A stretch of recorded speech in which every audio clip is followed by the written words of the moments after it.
Students, आज का जो सेशन है वह बोर्ड परीक्षा देने वाले विद्यार्थियों के लिए बहुत इम्पोर्टेंट होने वाला है। हम जानेंगे कि ये जो सेंटेंस लिखे हैं उसमें कहाँ पर एरर है, कहाँ गलती है, और मैं ये भी बताऊंगा आपको कि 123 क्या है, 231 क्या है। इंग्लिश में भी 231 और 123 का महत्व होता है, इसलिए जानकारी प्राप्त करने के लिए आप इन तक बने रहिएगा। एक सेंटेंस लिखा है, I, you and he went to Delhi to see the red Fort. आप ध्यान से इस सेंटेंस को देखें, इसमें भिन्न भिन्न पर्सन के प्रोनाउन दिया है, भिन्न भिन्न पर्सन के प्रोनाउन दिया है। यदि किसी सेंटेंस में भिन्न भिन्न पर्सन के प्रोनाउन दिया हो तो हम सबसे पहले पता लगाएंगे कि वे प्रोनाउन सिंगुलर नंबर के हैं या प्लूरल नंबर के हैं, एक वचन के हैं या बहुवचन के हैं। ठीक है, तो ये जो ही है वह बता रहा है कि हम सबको एक वचन करके रखे हैं, यानी ये सारे प्रोनाउन जो है भिन्न भिन्न पर्सन के एक वचन में। तो एक वचन के प्रोनाउन को लिखने का क्रम होता है 231। अब ये 231 क्या है? 231 का तात्पर्य है सेकेंड पर्सन पहले लिखेंगे, थर्ड पर्सन बीच में लिखेंगे और फर्स्ट पर्सन का प्रोनाउन लास्ट में लिखा जाएगा। ठीक है, याद रखिएगा कि सबसे पहले सेकेंड पर्सन का प्रोनाउन लिखेंगे, उसके बाद थर्ड पर्सन का प्रोनाउन लिखेंगे और सबसे लास्ट में फर्स्ट पर्सन का प्रोनाउन लिखा जाएगा। देखेंगे कि क्या ये किस क्रम में है। ठीक है, आई जो है फर्स्ट पर्सन में आता है, यू सेकेंड पर्सन में आता है, ही थर्ड पर्सन में आता है। ये 123 क्रम लिखा है, जबकि सही क्रम क्या होता है? 231। तो हम 231 के क्रम में लिखेंगे। अतः यह सेंटेंस इनकरेक्ट है। जब आप करेक्ट करिएगा तो इसको 231 के क्रम में कर दीजिएगा। ठीक है, सबसे पहले सेकेंड पर्सन लिख लेंगे यू, उसके बाद हो जाएगा ही एंड थर्ड पर्सन हो जाएगा आई। तो you, he and I, sorry he जो है थर्ड पर्सन है, सबसे लास्ट में फर्स्ट पर्सन लिखेंगे। ठीक है, तो you, he and I went to Delhi to see the red fort. Next question पर आते हैं। नेक्स्ट क्वेश्चन है कि you, he and I have stolen someone's book. You, he and I have stolen someone's book दिया है। ध्यान से देखे जाते तो इसमें भी भिन्न भिन्न पर्सन के प्रोनाउन दिया है। ठीक है, देखेंगे कि सिंगुलर नंबर में है कि प्लूरल नंबर में है। तो ये सिंगुलर नंबर के प्रोनाउन ये भी है। अब हम देखेंगे कि 231 के क्रम में लिखा है या नहीं लिखा है। तो यू जो है सेकेंड पर्सन में आता है, ही थर्ड पर्सन में आता है, आई फर्स्ट पर्सन में आता है। 231 के क्रम में लिखा हुआ है। यह सेंटेंस इनकरेक्ट है। 231 के क्रम में लिखा हुआ होने के बावजूद भी यह सेंटेंस इनकरेक्ट है। अब हम जानेंगे कि ऐसा क्यों। ऊपर तो 231 का क्रम बिल्कुल सही हो गया, नीचे गलत क्यों हो रहा है? तो ध्यान रखिएगा, यदि भिन्न भिन्न पर्सन के प्रोनाउन एक वचन में हो और गुड सेंस प्रकट करे तो 231 का क्रम होना चाहिए। यदि सेंटेंस से गुड सेंस प्रकट हो तो क्रम 231 का होगा, लेकिन यदि सेंटेंस से बैड सेंस प्रकट हो तो 123 का क्रम लिखा जाता है। 123 अर्थात फर्स्ट पर्सन पहले लिखेंगे, सेकेंड पर्सन बीच में और थर्ड पर्सन लास्ट में। 123 का क्रम कब लिखेंगे? जब सेंटेंस से बैड सेंस प्रकट होगा। तो जब सेंटेंस से बैड सेंस प्रकट हो तो आप 123 के क्रम में लिखिएगा। तो देखेंगे कि क्या सेंटेंस से बैड सेंस प्रकट हो रहा है क्या। You, he and I have stolen someone's book, यह सेंटेंस जो है बैड सेंस प्रकट कर रहा है। बैड सेंस का मतलब चोरी, हत्या, पाप, ये चीजें आता है बैड सेंस में। यह सेंटेंस बैड सेंस प्रकट कर रहा है। इसका क्रम होना चाहिए प्रोनाउन का 123 और क्रम लिखा है 231। यही कारण है कि यह सेंटेंस इनकरेक्ट है। जब हम करेक्ट करेंगे तो इसको 123 के क्रम में कर लेंगे। 123 के क्रम में करेंगे तो आई पहले हो जाएगा, यू बीच में हो जाएगा एंड ही लास्ट में हो जाएगा। तो I, you and he have stolen someone else book. अब आप ध्यान रखिएगा कि यदि भिन्न भिन्न पर्सन के प्रोनाउन एक वचन में हो और सेंटेंस से गुड सेंस प्रकट हो तो 231 के क्रम में लिखेंगे, और यदि सेंटेंस से बैड सेंस प्रकट होगा तो 123 के क्रम में लिखिएगा। ठीक है, नेक्स्ट क्वेश्चन पर देखते हैं। Yourself are responsible for this fault, स्वयं जिम्मेदार हो इस गलती के लिए।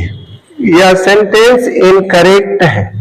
अब हम जानेंगे कि यह सेंटेंस क्यों इनकरेक्ट है। तो ध्यान रखें, रिफ्लेक्सिव प्रोनाउन,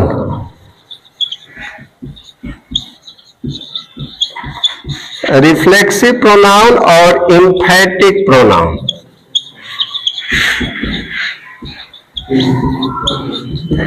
इनमें सेल्फ या सेल्फ शब्द जुड़ा होता है। रिफ्लेक्सिव प्रोनाउन में भी सेल्फ या सेल्फ्स शब्द जुड़ा रहता है और एम्फैटिक प्रोनाउन में भी सेल्फ या सेल्फ शब्द जुड़ा रहता है।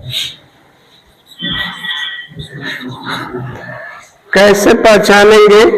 तो यहां पर जो योर सेल्फ दिया है ये इनकरेक्ट इसलिए लिखा हुआ है क्योंकि एक रूल होता है कि एम्फैटिक प्रोनाउन का प्रयोग कर्ता के तुरंत बाद किया जाता है। यहाँ जो है सब्जेक्ट नहीं लिखा है, यही कारण है कि यह सेंटेंस इनकरेक्ट है। ठीक है, तो उचित सब्जेक्ट होना चाहिए, सब्जेक्ट नहीं लिखा है इसीलिए इनकरेक्ट सेंटेंस है। तो याद रखिएगा कि एम्फैटिक प्रोनाउन का प्रयोग हमेशा कर्ता के तुरंत बाद होता है और यहाँ कर्ता नहीं लिखा है इसलिए इनकरेक्ट है। जब हम करेक्ट करेंगे तो यहाँ सब्जेक्ट लिख लेंगे। योर सेल्फ है तो सब्जेक्ट क्या हो जाएगा? You, you yourself are responsible for this fault। अब आप ध्यान से देखें स्टूडेंट, मैं यही आपको बता रहा था कि एम्फैटिक प्रोनाउन का प्रयोग कर्ता के तुरंत बाद होता है। ठीक है, आगे बढ़ते हैं। सेंटेंस लिखा है कि let you and I go there.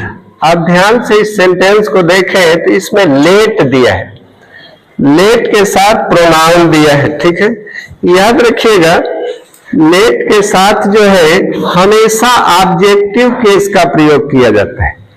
Late के साथ हमेशा ऑब्जेक्टिव केस का प्रयोग करते हैं। यदि किसी सेंटेंस में लेट दिया हो तो केस कौन सा होना चाहिए?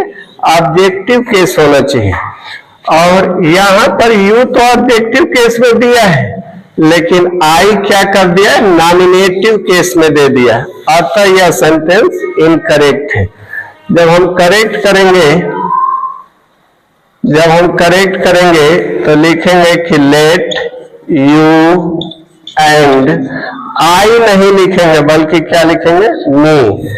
तो लेट के साथ जो है ऑब्जेक्टिव केस का प्रयोग होता है इसलिए आई की जगह क्या हो जाएगा? मी हो जाएगा। Let you and me go there.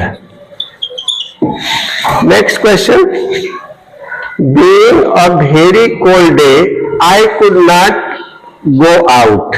आप ध्यान से देखिए इस सेंटेंस को, इसमें बी में आईएनजी जोड़ करके पार्टिसिपल बनाया है, ठीक है। बी में आईएनजी जोड़ करके पार्टिसिपल बनाया है।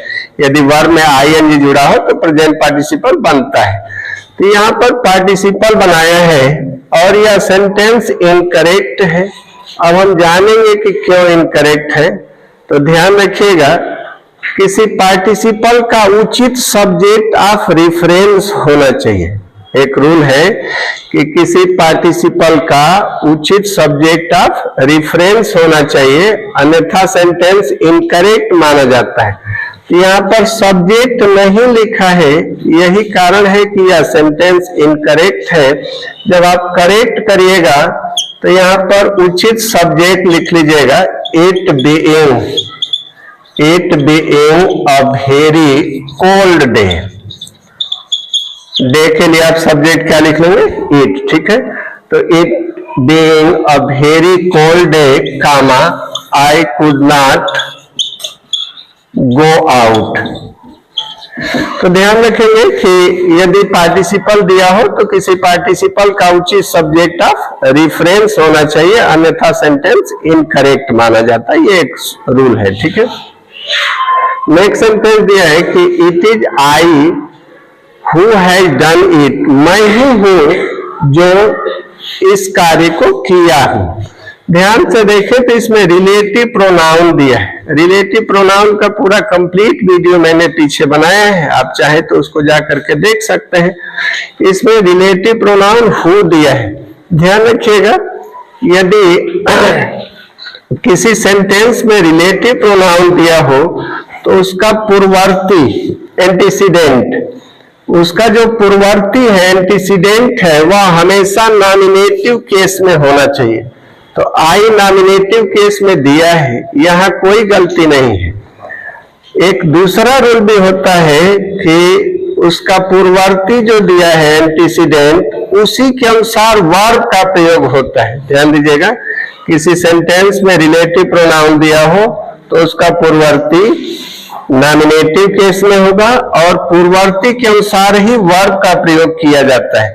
तो आई के साथ हैज लगाया है जबकि हैव लगना चाहिए, यही कारण है कि यह सेंटेंस इनकरेक्ट है। तो जब हम करेक्ट करेंगे तो लिख लेंगे कि it is I who has की जगह क्या हो जाएगा, हैव हो जाएगा। तो it is I who have done it. Clear है? याद रखिएगा रूल, यदि किसी क्लास का कर्ता रिलेटिव प्रोनाउन हो तो उसका एंटीसीडेंट हमेशा नॉमिनेटिव केस होना चाहिए और पूर्ववर्ती के अनुसार ही क्रिया का प्रयोग होना चाहिए, ठीक है। नेक्स्ट क्वेश्चन देखते हैं। लिखा है कि वी एंजॉयड, हमने आनंद लिया, इन द फेयर, मेले में। हम मेले में आनंद लिए। यह सेंटेंस इनकरेक्ट है। अब हम जानेंगे कि यह सेंटेंस क्यों इनकरेक्ट है। तो ध्यान दें, इसमें एक एंजॉय वर्ब दिया है। एक रूल होता है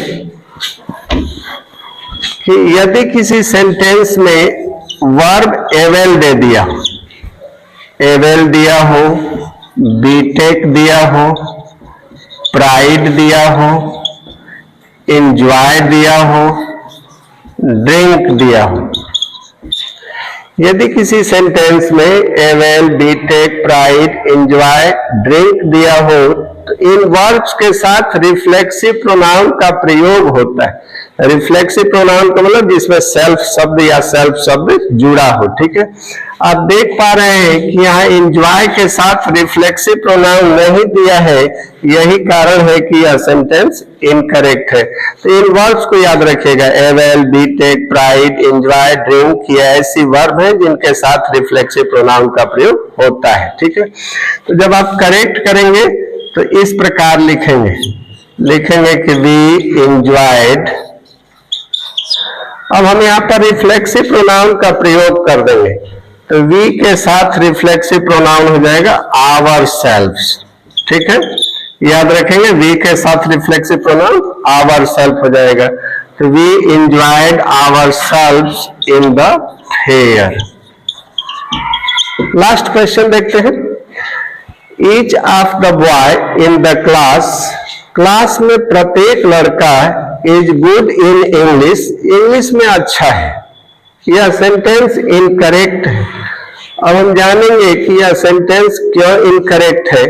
तो ध्यान दो विद्यार्थी, इसमें ईच दिया है, यदि ईच के साथ प्रीपोजिशन ऑफ दिया हो तो प्लूरल नाउन या प्लूरल प्रोनाउन का प्रयोग किया जाता है। ध्यान रखिएगा, यदि किसी सेंटेंस में प्रोनाउन ईच दे दिया हो, उसके साथ ऑफ दिया हो, तो हमेशा प्लूरल नाउन या प्लूरल प्रोनाउन का प्रयोग किया जाता है। और यहाँ सिंगुलर नाउन दे दिया है, यही कारण है कि यह सेंटेंस इनकरेक्ट है। जब हम करेक्ट करेंगे तो नाउन को प्लूरल कर लेंगे, लिखेंगे कि ईच ऑफ द बॉय नहीं, बल्कि क्या हो जाएगा,